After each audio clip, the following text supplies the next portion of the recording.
oh my gosh, I'm going to lose, I'm just going to lose all of my patience right now. Cause we've all been there if we are taking Mm, care of young people. Um, it's a lot, right? And there's usually a point where like a flip of a switch and we're like, I'm done. I don't have the bandwidth for patience anymore. And so it's like, okay, how do we maybe not get to that place as mm, often or as quickly? But then also if we're trying to calm and soothe other people or babies, whatever, kind of the how we meet the energy that we're kind of finding around us, like that impacts things too. So it's sort of like everything can escalate, or maybe something that's escalating be kind of like brought down a notch a little bit, depending upon like where am I at in this moment. Yeah. mm. In the end, I really try really hard to present the information as like things to get curious about again and to explore, but to not give ourselves a hard time with or judge ourselves or feel like we've failed at the times when we're like, oh, yeah, no, I don't have the capacity right now to be able to do that because that happens too. So, really introducing the ideas and the explorations with a lot of gentleness and tenderness to oneself. Yeah, there's enough for people to feel bad about themselves about. So it's like not presenting the information in any way where it's like, I don't want anybody to feel bad about themselves that they or expect that they should be doing this 100% of the time. Yeah. It's like, it's not possible. Before being an OT, I was apprenticing with a rolfer, and we would Mm. Rebecca Riley, for those of you Yeah. who happen to know her, but we did a lot of forehand work together. Mm. And one of the things we loved to offer was forehand for mother and baby. Oh, I love that. And what we both loved about it is the adaptability we had. Sometimes baby comes in sleeping in a carrier and baby goes under the table. Mama's getting the full the full forehand treatment. Yeah. Sometimes the mom's like wanting to massage and play with the baby and the baby's getting a six-hand treatment. Yeah. Sometimes the baby's nursing and I'm working the baby's foot while while mama's getting a neck massage, right? And it Yeah. was but our philosophy was this is kind of a unit here. Mhm. And wherever we get the input, wherever the lowest hanging fruit to help this be a less stressed Yes. mini ecosystem here was going to be the best thing to do. We were not stuck Yeah. on what to do, especially in that first year, especially in that fourth trimester, that those first Mhm. 3 months. Mhm. Anywhere you can help that unit's going to help that unit, which also Mhm. means take care of yourself, mom, because that's going to help the baby. Do you And I think have any? even Oh, go. unit, even if they're not in the midst of actually feeding, right? Yeah. Like there's like this, they're like together. Oh yes, I was Yeah. taking a unit even when not nursing. That is like their mama comes into the room and I having had a breastfeeding child, mom enters the room, they can smell mom from across the room, and the baby cries on the other side of the house. Mom's Yeah. responding to that. So there is, Yeah. and not at all to downplay father relationships. And I know Yeah. I'm using the term mother, but I'm slightly interchangeably with like chest feeding parent. So I don't want to, I want to be sensitive to trans identity, transparenting and such. Yeah. But in any case, I also don't want to downplay the relationship between a that a lot of this stuff can relate to a on breastfeeding parent, that there is Yeah. definitely there's lots of different nervous system relationships and how those interact. Yeah, definitely. But do you have any sort of simple? I know obviously when you get too simple that it doesn't apply to everyone, but Yeah. any simple recommendations for folks when it comes to, I think Yeah. the term is co-regulation, but sort of Mhm. helping your own nervous system and at the same time that you're helping your little ones? Definitely. Well, I'll start with kind of some ideas and then also just this idea of how within that co-regulation is how someone learns how to self-regulate. So there is that like Mm, that layer that's kind of being or that foundation that's kind of being laid down. So it could be as simple as eye contact.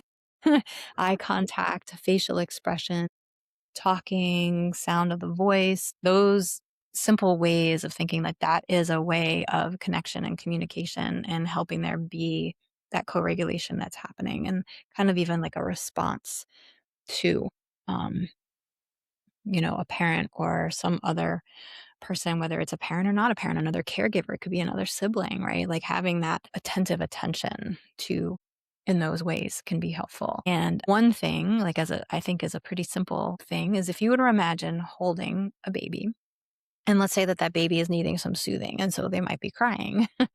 And I think oftentimes there's this idea of bounce that we want to do to kind of help calm a baby. I need to stand in order for, for me to kind of like say this and like show it. But if I'm holding someone and I'm here and I'm like getting into bouncing mode, but I'm like, oh man, I've tried all these things. I've tried, okay, they're not hungry.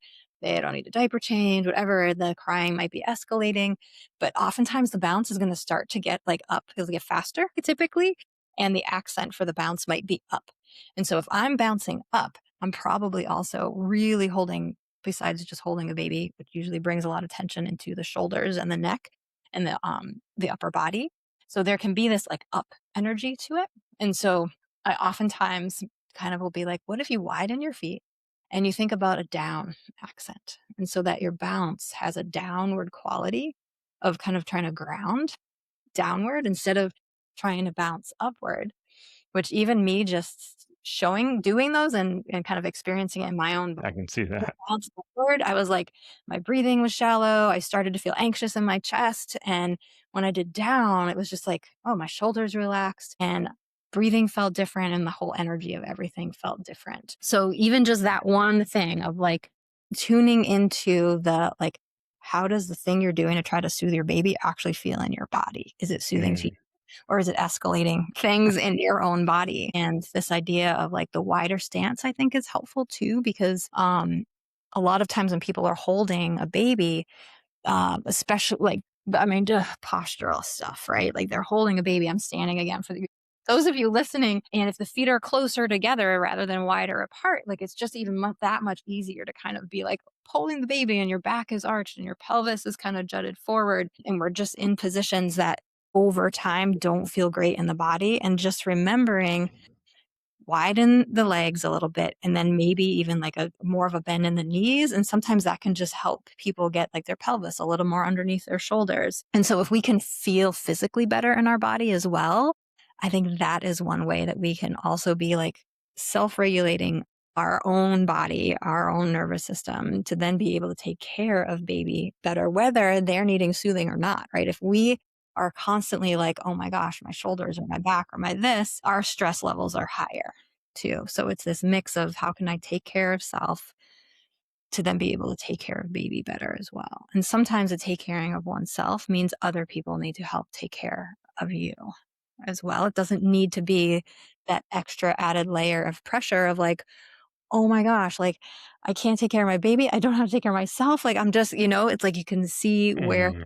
thought pattern could go into a lot of shame or blame or guilt around how we are as a parent. And so I try to really bring into this like some body awareness things to help with how people just physically feel. But then I also try to bring in some of these other, like we were talking about, like, okay, what if you bounce down, accent down? Try to Mm. ground down through your legs, right? And maybe slow the bounce down a little bit. What are you saying? Maybe you start to sing a song with words that are where you want like baby to go, right? How you want this to go, or even acknowledging, I hear you, you know? Mm. So it's kind of like the words you're saying can be used to help you as well. They might not understand the words, right? But they're going to understand the tone, right? If it's said really anxiously or whatever, or if it's said in a calmer tone. So I think there's like all these little layers that you could play with, knowing again that you're not going to have the bandwidth to do this all the time. And that's okay. But like every once in a while, trying it out, right? And it might be like, oh, that was really helpful, and then maybe building from there. There's two things that came to mind in that, and I think this is all great, Yeah. great stuff.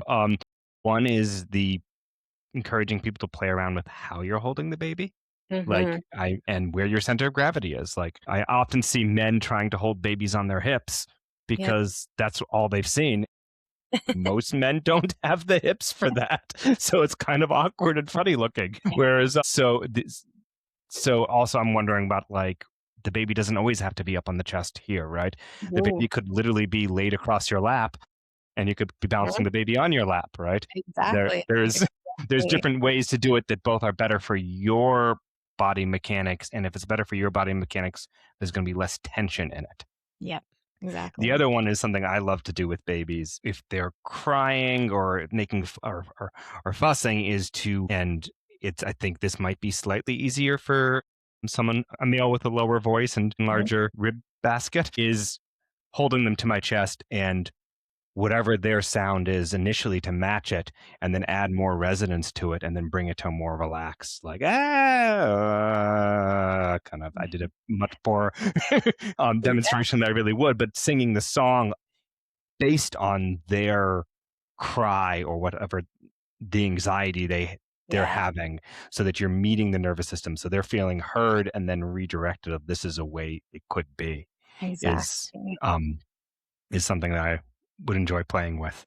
Yeah. And then from there, right, you could bring in vowel sounds, which I think is a really lovely way because some people feel weird about making sound. And so I feel like the vowel sounds is like everybody knows what the vowels are. It's not singing in case somebody has like a response to singing. So what you were talking about is like, yeah, kind of matching and meeting where they are and then offering them that bridge, right? To be like, oh, it's also this different resonance. And then vowel sounds just A, E, I, O, and U. You just even spend one breath doing each one. It's it usually people do the vowel sounds a little lower pitched rather than higher pitched. And it is elongating the exhalation. So that is helpful for the parent or the caregiver, the holder, whatever. Mm. Like, oh, okay, there is right. And it's not across the board, but a lot of times in the group classes when I bring this in or bring it in with parents when they're with their kids, usually there is that lulling that happens with baby being able to kind of eventually follow into that calmer place. And it's like, okay, what came first, right? Obviously there's a little calming that has to happen, but if the person holding the baby can kind of calm and settle in their body more, I do think that that helps what can happen for the baby in their body. Sophisticated